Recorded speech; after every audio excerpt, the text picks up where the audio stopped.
Hello gardeners, and welcome back to another video. I'm Joe Gadbois with Greenland Garden Center, and in this video we're going to have a look at fertilizers for indoor tropical plants. Now, this is a topic that confuses a lot of people because there are so many different products on the market and you're kind of like, what do I buy? What do I use? How do I use it? So I'm going to try to break this down for you in a way that's fairly easy to understand. What we're going to start with is the numbers, understanding what the numbers are, what they mean, what they do. So basically with any fertilizer, you have macronutrients and micronutrients. Now, the three numbers that are on a fertilizer label, so if we look at this guy here, the Rapid Grow Plant Starter 10-52-10, so you have those three numbers there. What that basically stands for is NPK. It's the ratios of nitrogen, phosphorus, and potassium that are in that fertilizer. Nitrogen, phosphorus, and potassium make up your three major macronutrients. There are three others, which are sulfur, calcium, and magnesium, that you also sometimes see in fertilizers. But those macronutrients are nutrients that plants need in relatively large amounts in order to grow and flower and function normally. So that's what those three numbers listed on the package mean. Now, nitrogen basically supports leaf and stem growth. Phosphorus supports flower and root growth, and potassium supports general plant health, resistance to disease, resistance to environmental stress like drought, that sort of thing. So in very basic terms, that's what those three numbers do.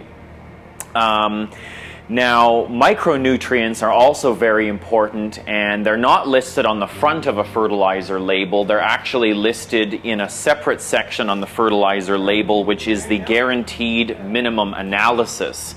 And so you want to look for that list on fertilizer labels. The micronutrients are needed by plants in much smaller amounts compared to the macronutrients, but they're still equally important for plant health. Now, with indoor plants, tropical plants that you're growing in containers, the micronutrients are especially important because you're not actually growing the plants in soil, right? So with garden plants that are growing outside in soil, you have soil organic matter, and therefore a lot of outdoor fertilizers don't actually contain micronutrients. But when you're shopping for fertilizers for your house plants, make sure that micronutrients are listed, things like copper, boron, manganese, etc. So again, look on the guaranteed minimum analysis section of the label for that information. The next thing that we want to talk about is organic versus inorganic fertilizers, what the difference is, what the benefits and drawbacks are of each. And in front of me I have a selection of both organic fertilizers and inorganic fertilizers. Now, in very basic terms, the difference is this. An organic fertilizer is a naturally derived fertilizer that still contains carbon. So in chemistry, basically anything that contains carbon is an organic compound.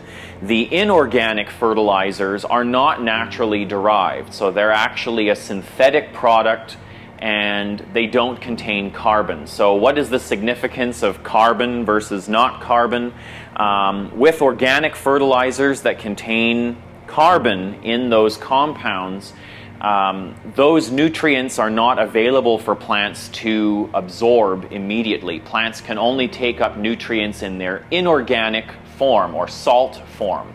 So that means any type of organic fertilizer that you are applying takes time for microbes to break that fertilizer down so that the nutrients are then available for the plant to absorb.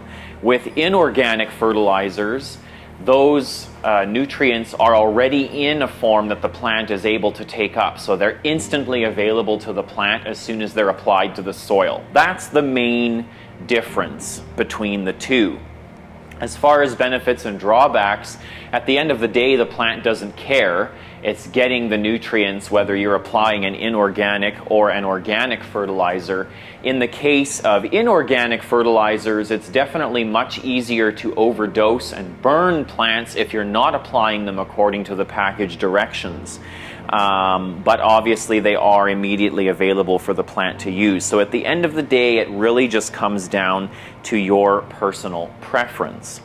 Now, looking at organic fertilizers, what I will say is if you want to use an organic fertilizer, make sure that you're using one that indicates on the package that it's for indoor use.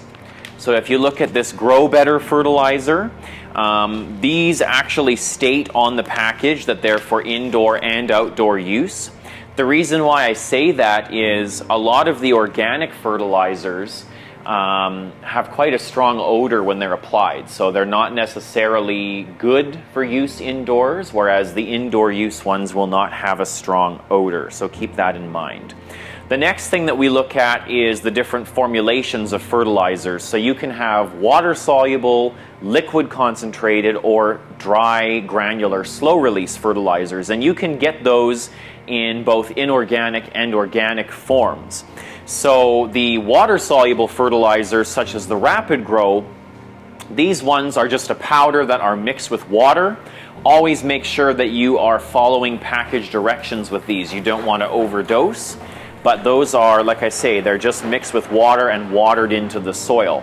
Any type of granular slow-release fertilizer, whether it's the Grow Better organic slow-release fertilizer or a inorganic slow-release fertilizer, any of those are just a granular product that is sprinkled over the surface of the soil and then just lightly worked into the top inch or so of the potting mix. And those, the nice thing about those is they only have to be applied about once every 2 to 3 months because they will slowly release nutrients over that time.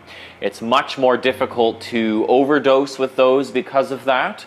So they're a little bit safer to use, a little bit less work, but the drawback is that you can't control the exact dosage that the plants are receiving like you can with a water-soluble.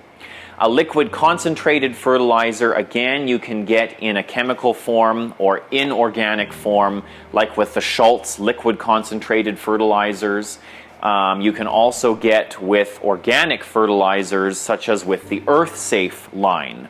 And these are basically used the same as the water-soluble powders. It's just a liquid concentrated form that's diluted in water, mixed well, and then watered into the soil.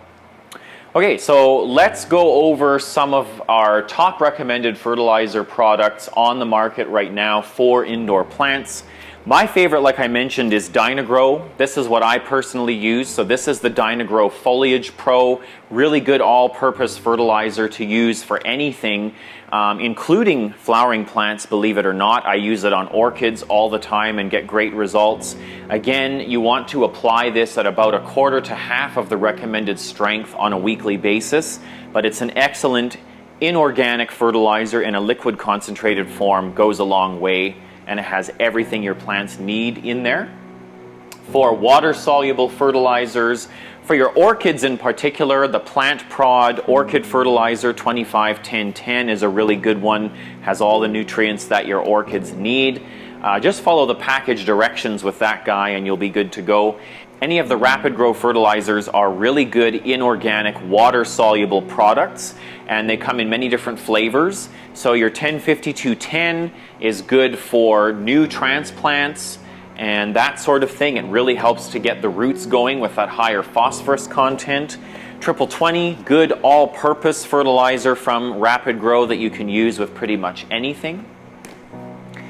30-10-10 from Rapid Grow is really for citrus primarily, and anything that likes to have a lower pH, so citrus, azaleas, etc. Those guys love the 30-10-10, even though they're flowering plants. Believe it or not, the 30-10-10 works really well for those guys because it is an acidic formula, which is what they like. And then last, with the Rapid Grow water-soluble fertilizers, is the 15-30-15. So this one is really good, general purpose for any type of flowering indoor plant.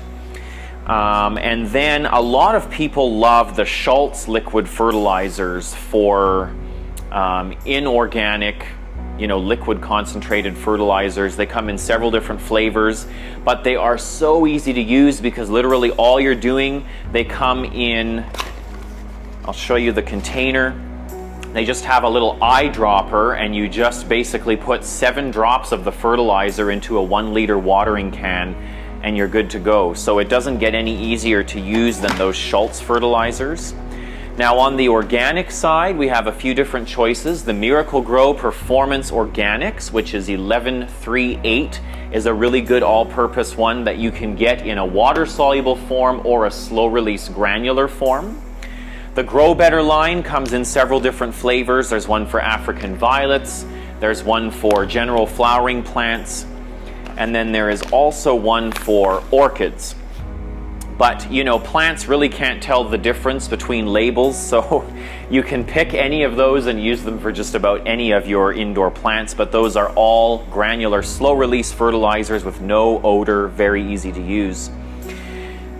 The EarthSafe brand has a great fish fertilizer, which is a 222. You can use that on absolutely anything. It's packed with plant growth hormones in addition to the nutrients that are in there, and will do wonders for your plants.